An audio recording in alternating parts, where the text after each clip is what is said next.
Yesterday on Twitter, the hashtag Strike for Black Lives caught my eye. I noticed a number of different organizations, notably Fight for 15, who were talking about striking as part of the Black Lives Matter movement. This excites me because of the connection between racial justice and economic justice.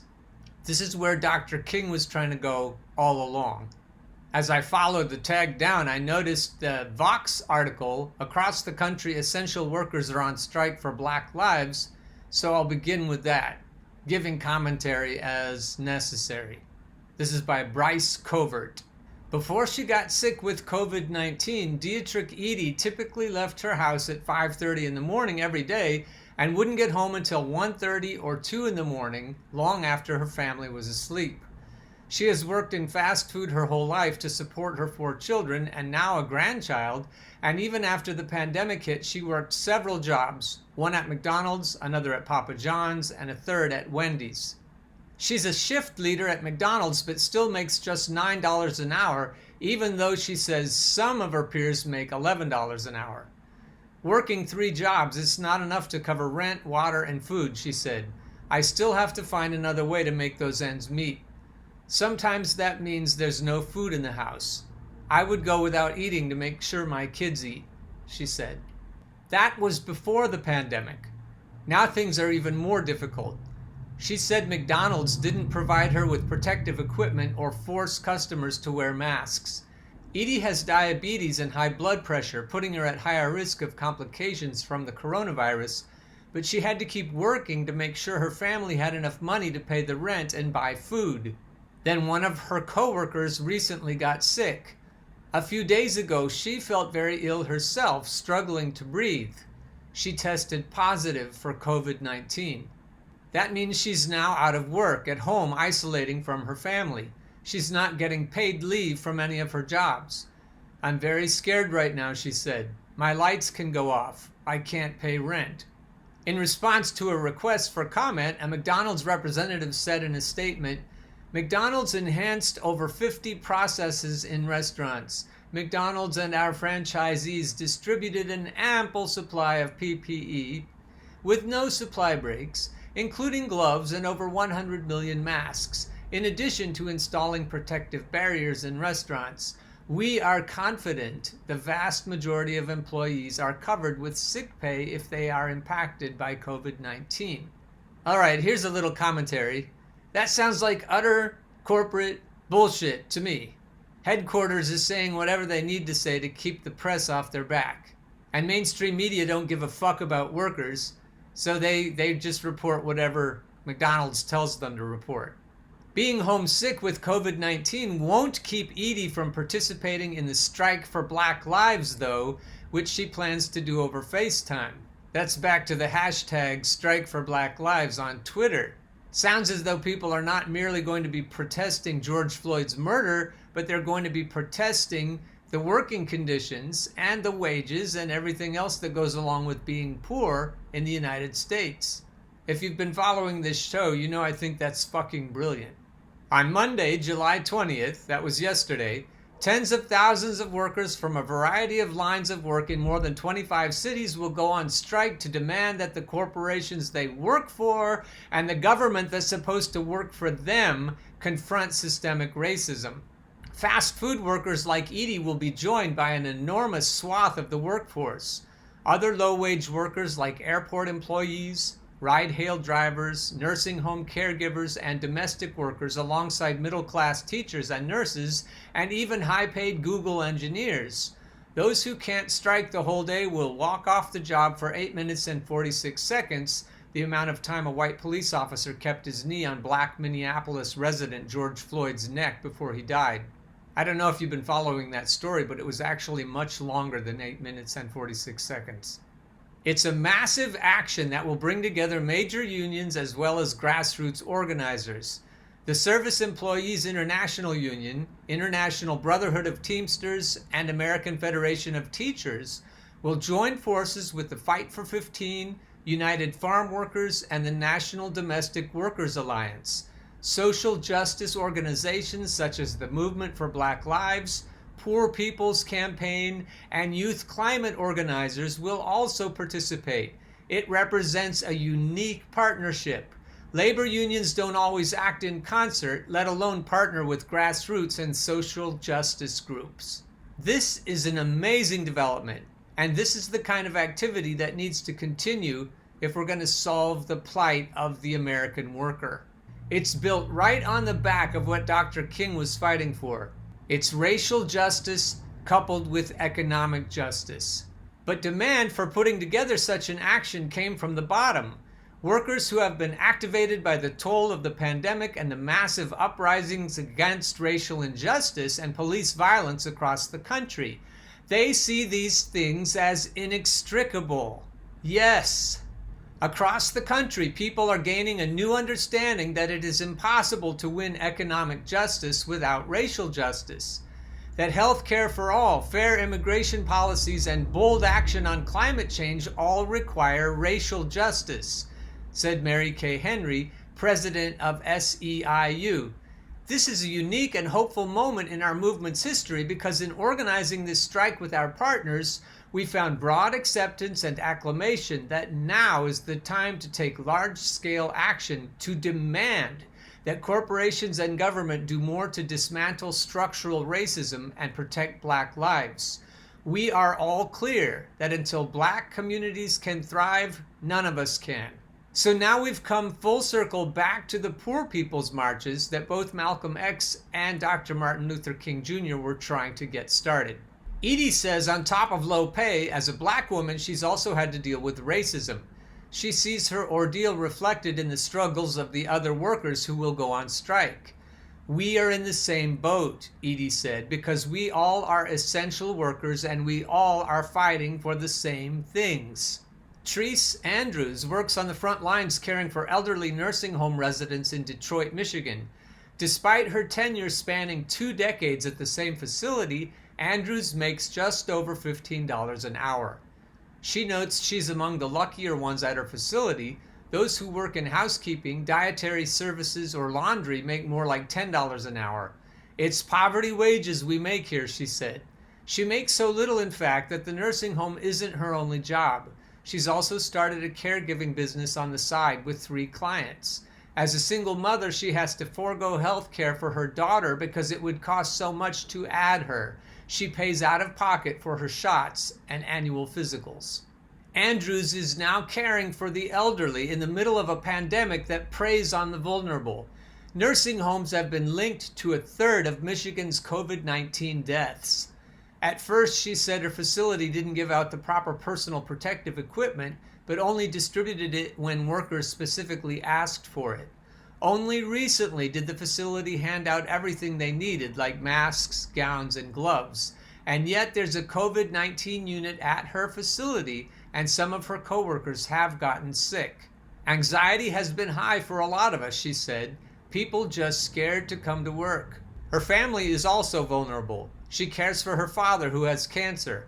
Her doctor advised her not to go to work, so she took about a month off, but she doesn't get paid leave, so she eventually went back. I came on back because you have to have something, money, to survive, she said. I just try to distance myself and wear my mask and protect myself the best I can, but it's still scary. Andrews and her coworkers will be walking off the job on Monday to push for change. We just want to let people know that we are essential workers too, she said. We've been put on the back burner. They're demanding better pay, benefits, staffing levels, and safety guidelines. She sees their fight connected to the larger movement for racial justice. A lot of my coworkers are Black and brown people, she said. She herself is Black. That's why to us we relate it to racism, because we are the ones doing this hard work, but we are not getting recognized properly. Jerome Gage is also a Black worker on the front lines. He's been a full-time driver for Lyft in Los Angeles for 2 years. At first, he thought he would be able to earn a basic, steady income while fitting in work as he went back to school. And in the beginning, he was paid a proportion of his fares. But then the ride-hailing companies changed their systems, and he now gets paid a flat rate per mile. He found himself having to work at specific times to take advantage of peak hours. If he didn't, There would be times when he made less than minimum wage. It's an incredibly depressing experience sitting at 3, 4 a.m. because I have a bill due Monday I have to pay, hoping to make a couple more bucks in the middle of the night, he said. That's why he got involved in the fight in his state of California, not just to pass AB 5, a law passed in September that classifies many gig workers as employees, but to continue fighting to protect it as tech companies have lobbied against it. Uber, Lyft, and DoorDash have bankrolled a November ballot measure that would exempt them from the law. The pandemic has made things more urgent. Demand for rides all but halted as the pandemic hit, which meant Gage went weeks without work. And yet he still hasn't gotten unemployment benefits despite applying for the benefits Congress extended to non-traditional workers like him. That's your government. That shows you how much they care. Then there's safety. Lyft was incredibly slow to react to the need for PPE for drivers, he said. It was an incredibly scary situation. In July, he said he got his first packet from Lyft in the mail with protective equipment in it. They've really been negligent in their effort to make a safe, sanitized driving environment. And yet, he noted, people who are wary of taking public transportation are turning to Uber and Lyft. The services, he said, are key to help flatten the curve. On Monday, he plans to cover his car in signs and join a caravan that will begin at a McDonald's and then travel to the Los Angeles Unified School District and the University of Southern California to demand they both stop using police on campus. He noted that a lot of his fellow gig workers are people of color. These two things are totally related, he said. He won't take any rides while he's out protesting, and he hopes other drivers, even if they don't join the caravan, will also turn off the app in solidarity. I think that will send a significant signal to Lyft and Uber, he said, that we have the ability to organize. Striking workers are making a series of demands. First, that corporations make an unequivocal declaration that Black Lives Matter, but also that they raise wages, allow workers to form unions, offer child care support, and provide health care and sick leave. They also want politicians at every level to use their executive, legislative, and regulatory powers to begin to rewrite the rules and reimagine our economy and democracy so that communities of every race can thrive. Now you're talking. The movement already has some wins under its belt. When I spoke several days ago to Patricia Parks Lee, an employee at Loretto Hospital in Illinois, she and her co-workers were planning to time a strike over unfair labor practices with Monday's action. They had accused management of failing to bargain in good faith over a new contract since December. Parks Lee makes $19.50 an hour, and many others among the predominantly black workforce make less than $15. To get by, Parks Lee usually works at least one other job at a different hospital as a certified nursing assistant. She said she and her co-workers weren't just striking for better pay, but for dignity and respect. But on July 17th, before they had to walk off the job, Loretto reached an agreement with workers.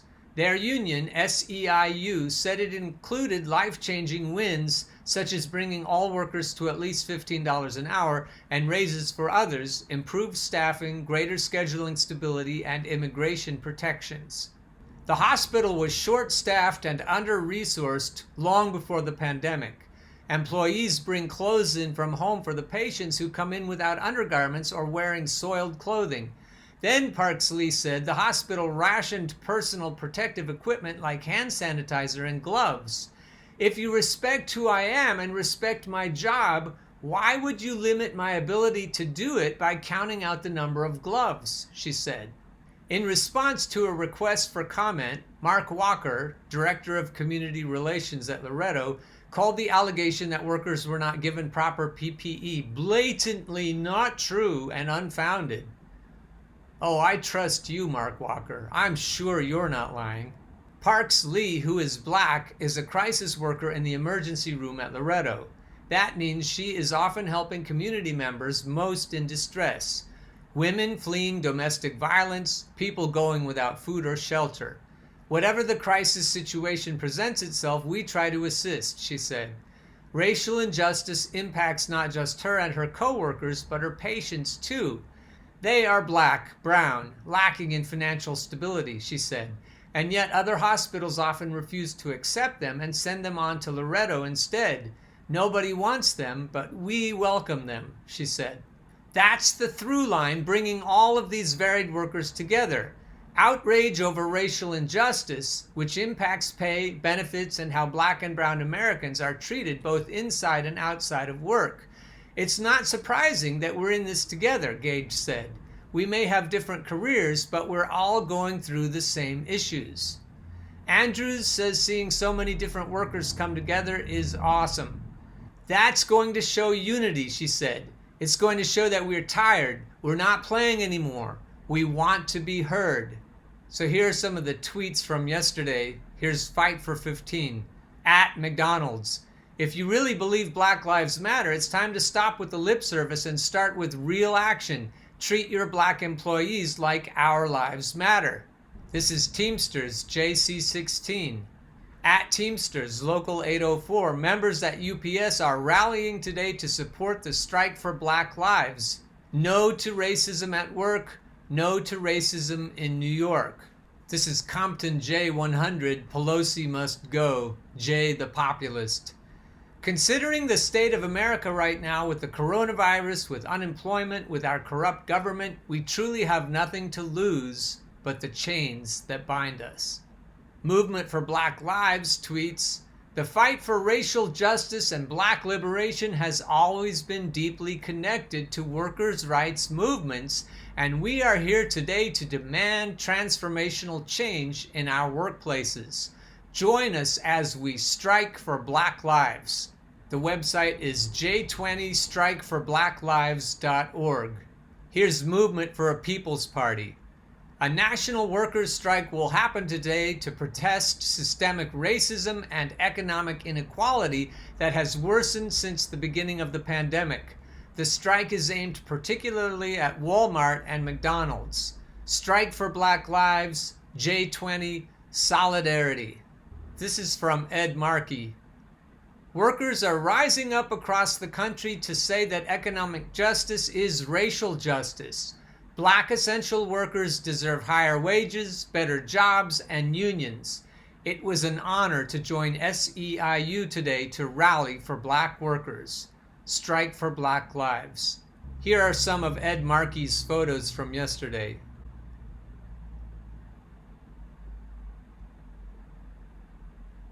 SEIU is prominently featured, but so is a Poor People's Campaign, not to mention all the unions. It's an amazing event. United Farm Workers. This worker earns $1.90 per crate of 65 bundles. Undervaluing farm work is steeped in the racist shadow of slavery, since Southern congressmen voted to exclude farm workers from labor protections in the 1930s. Here's Fight for 15. Breaking. Workers across the country are on strike. Thousands worldwide are supporting and taking part in the strike for Black Lives right now. Stand with the workers on J20. This is from Al Janpu. Happening today. Workers around the country will take action for Black Lives today. Join us at Strike for Black Lives. Here are some worker voices on why today's action is so important to them. And then there's a link to the article I just read to you. Here's Hospital Workers Rising. Black workers matter here. Black lives matter. Black workers matter. Strike for Black Lives. That's a lot of people in that video. All right, I'll conclude by saying this is very encouraging, and we all need to get on board with this. We all need to support Strike for Black Lives as well as Black Lives Matter. We all need to keep protesting police brutality, and we also need to keep protesting economic brutality. People out in the streets is the way to get this done. Solidarity is the answer. You can only do so much by voting, but watching the people in the streets here of all different colors, all fighting for the same thing, that can change the whole world.